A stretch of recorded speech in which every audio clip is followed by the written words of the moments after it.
In our headlines on this Wednesday, August 13th, here in South Korea, President Jae-myung has reiterated his intentions to build a country that belongs to its people as his Policy Planning Committee unveils the administration's 5-year agenda for national governance and broader diplomacy. Meanwhile, Russia's Vladimir Putin and his North Korean counterpart Kim Jong-un have reaffirmed their alignment against Ukraine ahead of the Russian leader's upcoming trip to Alaska to meet with his U.S. counterpart Donald Trump on Friday. Back here in Korea, torrential rain has been pounding the central part of the country, including capital Seoul, since early Wednesday morning, and weather forecasters say the downpour will continue until tomorrow morning. We start with President Lee Jae-myung's pledge to promote integration through politics aimed at public unity. Do take a listen. 국민이 주인인 나라, 함께 행복한 진짜 대한민국을 만들어 가겠습니다. 국민이 하나 되는 정치로 갈등과 대립을 넘어 통합의 길로 나아가겠습니다. The pledge came at an event here in Seoul on this Wednesday that marked the unveiling of his administration's agenda over the next 5 years, as drafted by the State Affairs Planning Committee, which has been serving as a de facto transition team. On the agenda are 123 tasks in 5 areas, including politics, economy, and foreign affairs. President Jae-myung will travel to neighboring Japan for talks with Japanese Prime Minister Shigeru Ishiba next weekend, that is August 23rd until the 24th. According to the presidential office on this Wednesday, this bilateral summit will take place prior to the summit with U.S. President Donald Trump at the White House on August 25th. On the agenda of the talks between the South Korean and Japanese leaders are ways to promote a future-oriented partnership and to bolster the trilateral security framework with the U.S.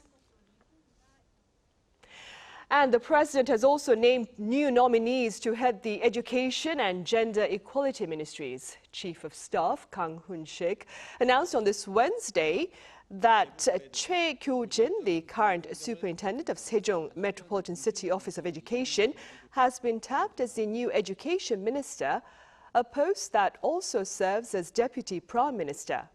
Kang described Choi as an education expert who has dedicated 4 decades to the academic arena.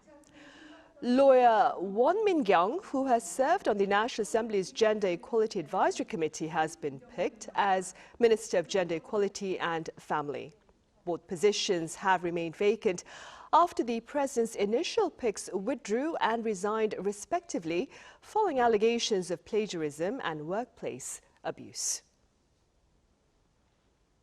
The remains of 6 Korean independence activists arrived home on Wednesday from the U.S., Canada, and Brazil ahead of Friday's 80th anniversary of Korea's liberation from Japanese colonial rule.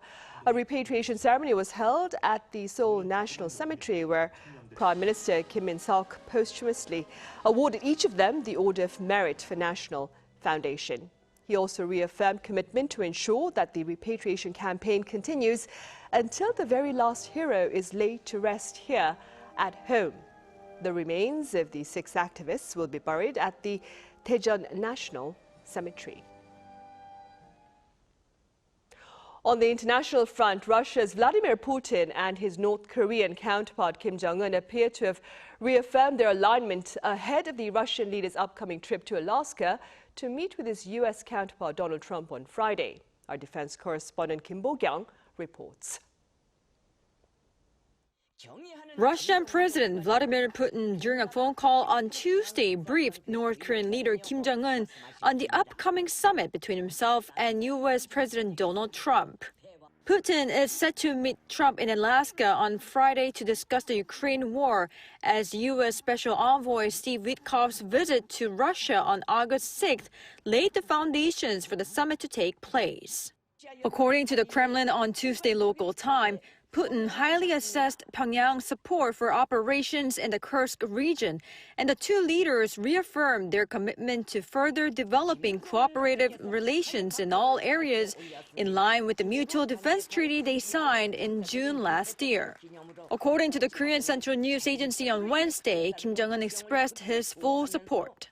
Meanwhile, the White House has reconfirmed that the Putin-Trump summit is going to be a bilateral one, not involving Ukrainian President Volodymyr Zelensky.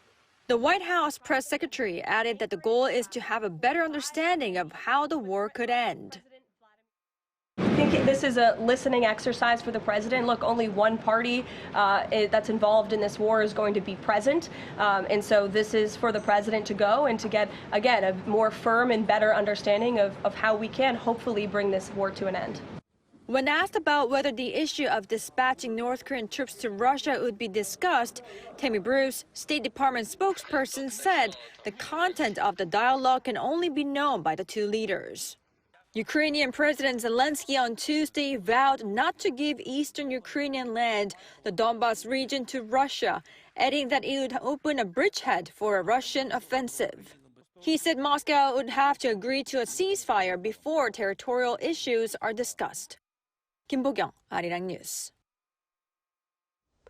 On the trade front, overseas shipments of ICT products soared over 14% on-year in July, spurred by strong global demand for semiconductors. Our Park Junan has the latest numbers.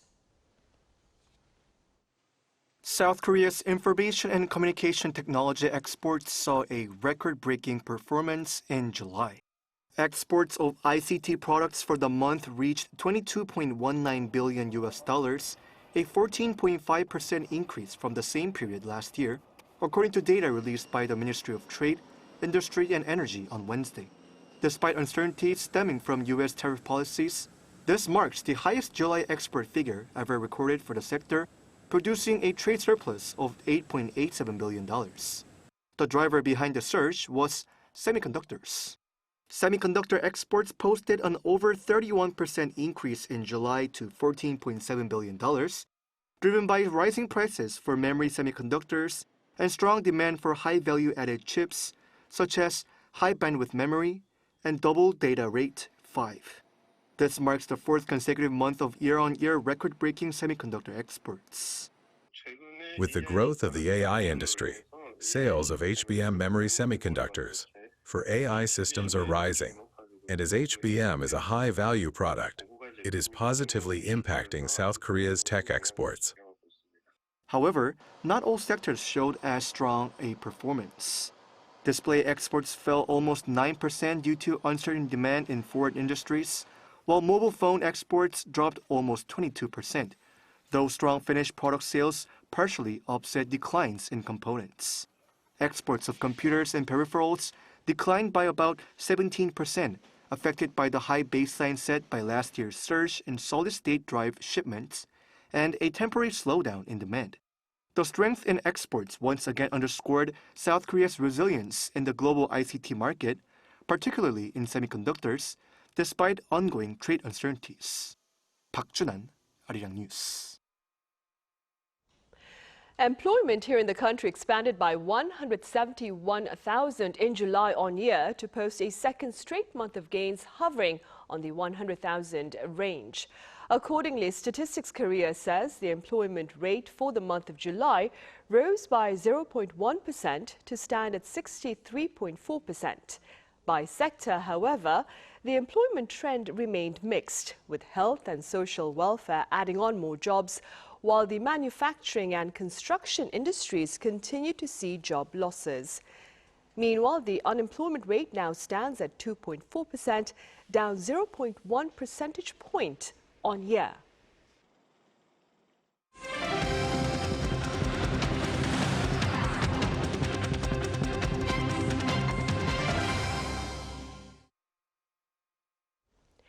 Heavy rain has been pounding the Greater Seoul region since the early hours of this Wednesday, and officials remain on high alert amid reports of flash floods and landslides. Our An Sung-jin reports. South Korea continues to see heavy rain throughout the central region, including Gyeonggi-do Province on Wednesday. Deokjeokdo Island of Ongjingun County, Incheon, saw extreme rainfall of nearly 150 millimeters in just 1 hour. According to the Korea Meteorological Administration, from 8:14 a.m. till 9:14 a.m. on Wednesday morning, around 149 millimeters of rain poured in the area, marking a near record figure of rainfall. Even areas that didn't cross the 100 millimeter per hour threshold still saw significant rainfall well above typical downpour levels, being classified as heavy rainfall. Around 29 streams in Seoul have been closed off, including Cheonggyecheon and Anyangcheon streams. A heavy rain advisory had been issued in the morning in the northern parts of the city and was later raised to a heavy rain warning in the southwestern areas. Seoul and Gyeonggi-do Province have activated level 2 of their emergency response measures, while the country's forestry service issued landslide warnings for some cities and counties, including Pocheon, Gapyeong, and Yangju. Advisories have been placed in nearby regions as authorities order evacuations in other affected areas as a precaution. The KMA notes that this comes from North Pacific high-pressure air expanding into the peninsula alongside hot and humid air caused by the typhoon Podul. This air combined with the dry air coming down from the north created a narrow rain cloud band. More specifically, fast winds blowing from the lower atmosphere at an altitude of 1.5 kilometers, known as lower jets, have been adding to a large amount of water vapor and torrential rain. As the Interior and Safety Ministry activated Level 1 of the Central Disaster and Safety Countermeasures Headquarters response measures, authorities are calling on strict management and preemptive closure of flood-prone areas to prevent further damage.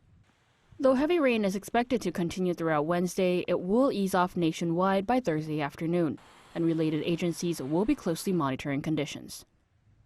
An Sung-jin, Arirang News. Former First Lady Kim Hee has been arrested. This unprecedented event also marks the first time that a former presidential couple is sitting behind bars at the same time. Our Pyongyang reports. Kim Hee, the wife of impeached former President Yoon Suk-yeol, was arrested late on Tuesday on charges of stock manipulation, interference in party nominations, and political influence peddling. A special counsel team set up to investigate Kim has summoned the former First Lady to appear for questioning at 10 a.m. on Thursday. Meanwhile, the special counsel team has launched a raid on the People Power Party to investigate allegations that large numbers of Unification Church members joined the party. On Wednesday morning, investigators were dispatched to the PPP central headquarters in Yeouido to secure electronic data needed for the probe. They presented a search and seizure warrant and received the necessary materials through voluntary submission. Kim is accused of taking part as a funding source in the Deutsche Motor stock rigging scheme from 2009 to 2012, meddling in People Power Party candidate selections in recent elections, and accepting an illicit lobbying request from a broker from the Unification Church in 2022. The Seoul Central District Court cited concerns over destruction of evidence as the main reason for issuing the arrest warrant. Kim was moved to the Seoul Southern Detention Center, where she waited in a holding room for detainees before she was transferred to a housing unit. Her arrest means all privileges as a former First Lady were revoked, and her security detail was fully withdrawn. However, like her husband, she will be assigned a dedicated correctional officer and kept separate from other inmates during exercise and bathing. Kim first appeared for questioning in front of the special counsel team last week, where she made a public apology. I am truly sorry that a nobody like myself has caused concern for the people. I will faithfully undergo the questioning. Her husband, Yoon Suk-yeol, is behind bars on insurrection charges. While several other former South Korean presidents have previously served prison terms, this is the first time in the nation's history that both a former president and their spouse have been jailed at the same time. Pyongyang, Arirang News. Over in the U.S., disgraced cryptocurrency founder Kwon Do-hyung, also known as Kwon, has pleaded guilty to fraud for a 12-year prison sentence and a $19 million fine. Our Lee Seung-jae has more. Disgraced South Korean cryptocurrency mogul Do Kwon on Tuesday pleaded guilty in the United States to 2 fraud charges connected to the $40 billion collapse of Terraform Labs' digital currency ecosystem. The 33-year-old entered the plea at a Manhattan federal court, where under the deal with prosecutors, Kwon will face no more than 12 years in prison if he abides by the agreement. This is despite 9 charges he was facing under the indictment and sentencing guidelines calling for roughly 25 years in prison. Sentencing is scheduled for December 11th. Also, as part of the plea deal, Kwon admitted to conspiring to commit commodities, securities, and wire fraud. He will also forfeit over $19 million, proceeds authorities say were illegally gained. Kwon will also relinquish his stake in Terraform and its cryptocurrencies. Meanwhile, if Kwon serves half his sentence and meets all conditions of the plea bargain, the U.S. Justice Department will support his request to transfer to South Korea under the International Prisoner Transfer Program. Kwon has long requested that he be extradited to his home country to serve prison time in South Korea. However, he also faces separate criminal charges in South Korea. Kwon co-founded Terraform Labs in 2018, developing the so-called stablecoin Terra USD, pegged to the US dollar to avoid price swings. But in 2022, the token's value collapsed, wiping out about $40 billion from Terra USD and its sister coin Luna, leaving investors around the world with major losses. Lee Seung-jae, Arirang News. Come Friday, Korea commemorates its 80th anniversary of liberation from Japanese colonial rule, and in light of this occasion, a number of related exhibitions are underway here on the local front. Our Park Hyo-bin takes us to one such event. Korea's darkest days and the courage of those who refused to bow now gathered in one place. To mark the 80th anniversary of Korea's liberation from Japanese colonial rule, a special exhibition at Deoksugung Palace brings together over 110 artifacts from the late 19th century to the day the nation reclaimed its freedom. For the first time, Korean independence hero An Jung-geun's calligraphy is being showcased to the public. These 2 letters, meaning green bamboo, show his strong opposition to Japanese rule. His final brushstrokes, made in a cold Risun prison cell before his execution, capture not only defiance against Japan, but also a longing for peace in Asia and respect for human dignity. From here, the story turns to lesser-known independence fighters. Min Young-hwan took his own life in protest after Japan's illegal Ulsa Treaty stripped Korea of its sovereignty, writing, "If our freedom and independence are restored, I shall gladly smile even in the afterlife." Manifestos and letters from Korea's civilian militias, known as the Righteous Armies, also bear the weight of defiance, with some returning to Korea only last year, after decades in Japan. The spirit of defiance is also preserved in the national flag, a Taegeukgi found at Jingonsa Temple, riddled with holes and burn marks. Believed to have been made during the March 1st independence movement in 1919, it bears the Korean flag's Taegeuk symbol and trigrams painted in black ink over the Japanese flag, amplifying the message of resistance. This Taegeukgi national flag of Korea, found at Singwansa Temple, is even more meaningful, as it shows just how fiercely our independence fighters carried out their work in secrecy. Bringing these treasures together is what makes this exhibition truly historic. While marking the 80th anniversary of Korea's liberation, this exhibition is most meaningful for bringing together authentic resistance heritage from both institutions and individuals in one place. Liberation was never given. It was earned with blood, sweat, and hope. 80 years on, their courage still lights the path toward the freedom they dreamed of. Park Hyo-bin, Arirang News. Meanwhile, for those of you in the southern resort island of Jeju who are seeking some shelter from the weather, a trip to an art gallery there may prove to be quite rewarding. Our Cha Yoon-kyung reports. Dreams of a Butterfly on Jeju, a special exhibition on Seokjumyeong in celebration of the 80th anniversary of Korea's liberation from Japan, is currently being held by Jeju National Museum. Seok was a lepidopterist who made significant contributions to the taxonomy of around 250 butterfly species in Korea. At the exhibition, Visitors can find paintings of butterflies by Namgyu, a painter of the Joseon dynasty whose works were praised by Seok. There is also Seok's legacy reflecting the nature and life on Jeju Island, such as his research notes on his drawings. The exhibition will be held until October 19th at the Special Exhibition Gallery of Jeju National Museum. It is too hot outside. So we came into the exhibition hall. There are some species that we never knew before. It is great content to show our children. Meanwhile, an exhibition of artwork by Marc Chagall is also being held at Jeju Museum of Art. His engraved print series, Daphnis and Chloe, is being shown in Korea for the first time. Visitors can spend a lot of time at the gallery perusing the wonderful colors and storytelling behind his work. The exhibition will also be held until October 19th.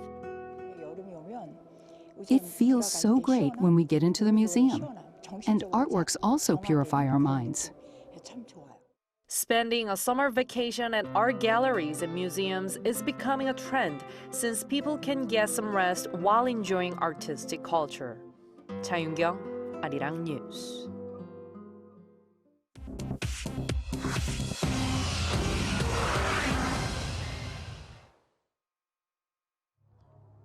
This is The World Now, bringing you the latest stories from around the globe. From Spain to the Balkans, a severe heat wave is driving temperatures above 40 degrees Celsius, and fires have broken out across southern Europe, resulting in 3 deaths and forcing thousands to evacuate. In Spain, a wildfire near Madrid resulted in 1 death late Monday and forced the evacuation of 180 people. Another person died fighting fires in northwest Spain, while in southern Spain's Cadiz region, over 2,000 tourists and residents were evacuated from hotels and beaches as a fast-moving blaze filled the skies with black smoke. Spain's military said on Tuesday that nearly 1,000 soldiers have been deployed to combat wildfires across the country. Greece, which is facing more than 100 wildfires, has requested emergency assistance, including water-dropping planes from the European Union Civil Protection Mechanism. Wildfires have broken out in several other countries. One person fighting fires in Montenegro died when a water tanker overturned, while in Turkey, around 50,000 people have been evacuated due to fires. Scientists warn that climate change is turning southern Europe into a tinderbox due to rising temperatures and prolonged droughts. Egypt has announced that Cairo is actively engaging with Qatar and the United States as mediators to negotiate a 60-day ceasefire between Israel and Hamas. During a news conference on Tuesday, Foreign Minister Badr Abdelhadi stated that Egypt is working very hard in full cooperation with the Qataris and Americans to revive a previous ceasefire proposal. This plan includes a 60-day truce, conditional releases of hostages and Palestinian detainees, and unrestricted access for humanitarian aid into Gaza. Abdelhadi emphasized that discussions are ongoing with both Hamas and Israeli authorities based on a recent initiative from the U.S. and Qatar. Last month, negotiations in Doha failed to achieve a breakthrough for a ceasefire and the release of hostages, as Israel and the U.S. withdrew their delegations, citing unacceptable demands from Hamas. In France, a swarm of jellyfish caused a temporary shutdown of 4 of the 6 reactors at the Gravelines nuclear power plant, one of the country's largest, as of Monday morning after clogging the cooling system's filters. EDF, the company that operates the plant, stated that teams are conducting inspections to restart the site in complete safety and that the reactors that were shut down are expected to restart on Thursday. While the company reassured that no safety or environmental risks were linked to the incident, experts warned that an increase in jellyfish blooms, exacerbated by climate change, is increasing the risk of power plant interruptions. Finally, in South Africa's Adventures with Elephants sanctuary in Bella Bella, visitors celebrated World Elephant Day on Tuesday by interacting with a herd of rescued African elephants.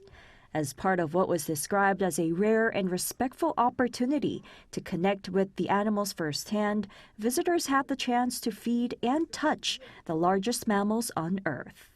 A special tour commemorating the day also included the reserve's educational team, which informed visitors about the history of elephants and emphasized their intelligence and memory. Jeju, Arirang News.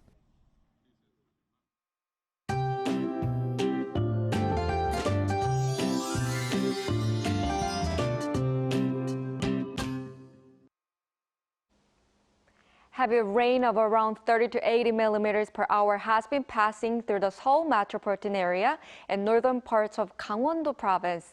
Heavy rain warnings are in place in Seoul, Incheon, and the northern parts of Gyeonggi-do province, while heavy rain advisories are in place for other areas of the capital region and northern parts of Gangwon-do province. By tomorrow morning, more than 200 millimeters of rain is expected in Incheon and northern parts of Gyeonggi-do province, 50 to 150 in the Seoul metropolitan area, and over 150 millimeters in inland areas of Gangwon-do province.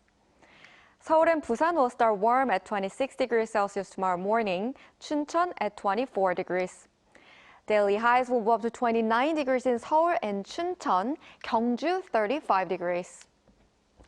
Rain in the central parts of the country will continue until Friday morning. That's all for Korea. Here are the weather conditions around the world.